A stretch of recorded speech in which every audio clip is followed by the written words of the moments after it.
Nous accueillons à présent Félix Barcinas, maire de Tahuata, Hakaiki Kaonu. Et Kaura Davidson, merci de me recevoir ce soir sur votre plateau TNTV et un remerciement à ceux qui nous apprécient ce soir. Alors, Hakaiki, vous étiez l'un des maires, un des marquises présents à cette réunion sur la pêche hier. Actuellement, que demandent les marquises pour la pêche artisanale?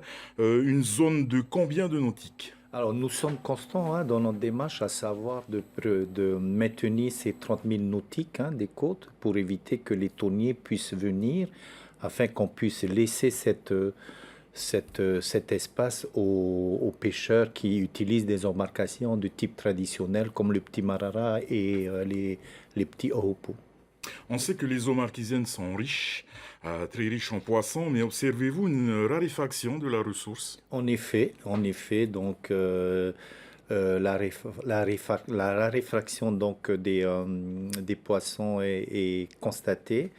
Et en tout le cas, donc nous inscrivons dans un consensus avec les thoniers, donc les armateurs, qui utilisent des moyens beaucoup plus grands pour venir pêcher dans nos eaux. Et nous avons encouragé donc ces personnes à venir parce que nous avons donc une vision de développement de notre archipel avec la construction de l'aéroport international, faire en sorte que demain, des initiatives privées puissent s'installer et qu'avec l'étroite collaboration du pays, de mener à bien, de mener à terme des constructions, des infrastructures permettant justement de développer donc ce secteur qui nous tient à cœur. Justement, Hakaiki, la pêche artisanale et la pêche hauturière sont compatibles? Pas du tout. Donc, il y a des conflits d'usage que nous constatons de plus en plus dans nos eaux et c'est la raison pour laquelle nous maintenons donc cette limitation à 30 000 nautiques pour mieux préserver et sachant, Davidson, que cette préoccupation majeure que nous avons, c'est de se dire que ces pêcheurs qui utilisent des embarcations du type traditionnel et permettent justement de nourrir nos familles respectives. Donc, ils n'ont pas les moyens qu'ils ont actuellement les thoniers permettant justement d'avoir des tonnages beaucoup plus conséquents et il y aura un impact justement sur les ressources halieutiques au niveau. Donc, nous nous engageons ce soir, donc il n'y a pas d'interdiction, il n'y a pas d'exclusivité réservée donc aux pêcheurs marquisiens, bien au contraire, l'espace maritime, donc c'est pour tous les Polynésiens, que l'on soit Paumotu, Tahitiens, Mangareva des Australes. Donc ils sont tous les bienvenus. Encore faut-il de respecter donc cette volonté réelle que nous avons les Hakaiki de contenir et d'encourager le pays, qui est cette volonté politique de la part du pays de limiter les zones, de fixer les zones pour l'intérêt de tout le monde, y compris les pêcheurs côtiers que les pêcheurs hauturiers. Justement, est-ce que l'idéal pour vous, pour les Hakaiki, pour les marquises, c'est de protéger la pêche artisanale tout en développant sur place une pêche professionnelle? On parle de l'ancien projet à Hivatoa avec un grand port de pêche équipé, des thoniers, vous en parliez tantôt, et un aéroport international pour exporter le thon peut-être? Alors ce projet Hivatoa que tu viens de citer, Davidson, c'est une réflexion dans le cadre où la Codine avait pour compétence de réfléchir sur des études d'opportunité en matière de développement parce que la CODIM a pour vocation de réfléchir sur des études d'opportunité. Malheureusement, ce dossier, il est en instance, mais aujourd'hui, on peut dire que ce dossier, on pourra le réactualiser parce qu'il y a une visibilité donc à l'horizon avec la construction de l'aéroport international. En tout le cas, mais nous, on va s'y atteler, on va revenir, on va discuter encore avec des porteurs de projets pour faire en sorte que les marquisiens de demain viennent, s'installent et puissent justement développer. Mais nous sommes soucieux en tant qu'élus de faire en sorte que ça soit une pêche raisonnée, dans le souci de préserver et qu'on puisse laisser demain à nos enfants donc un héritage, comme on dit, responsable. Hakaki, l'actualité brûlante pour les Marquises, c'est aussi son inscription au patrimoine mondial de l'humanité. Vous et les autres maires des Marquises prenez l'avion lundi pour vous rendre à New Delhi, en Inde. Le 26 juillet, l'UNESCO doit se prononcer sur le classement des Marquises. Dans quel état d'esprit êtes-vous et est-ce que vous êtes confiant totalement?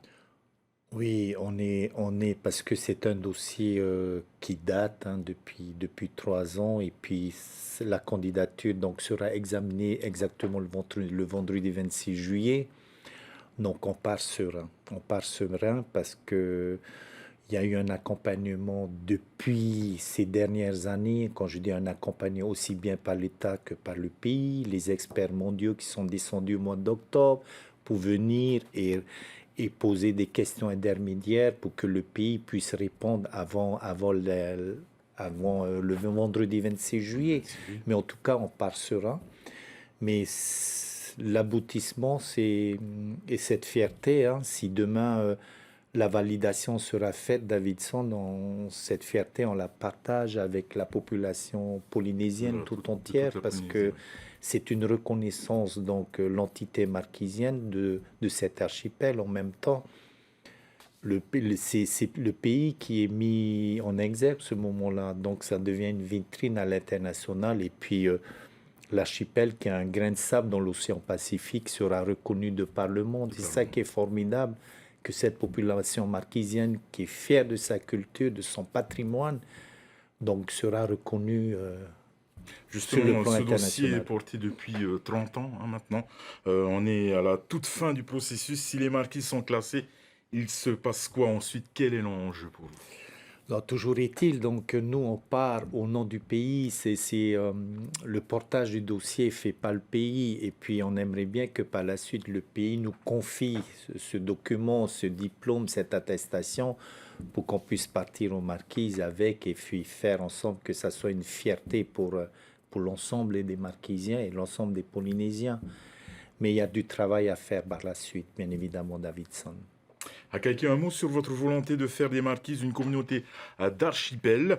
Qu'est-ce que ce nouveau statut changerait en termes de compétences et de responsabilités et où en êtes-vous à des discussions avec le pays et l'État? Des discussions, toutes les discussions sont abouties, mais aujourd'hui nous attendons le dernier rapport des sénateurs, des délégations sénatoriales et députés qui se sont déplacés aux Marquises.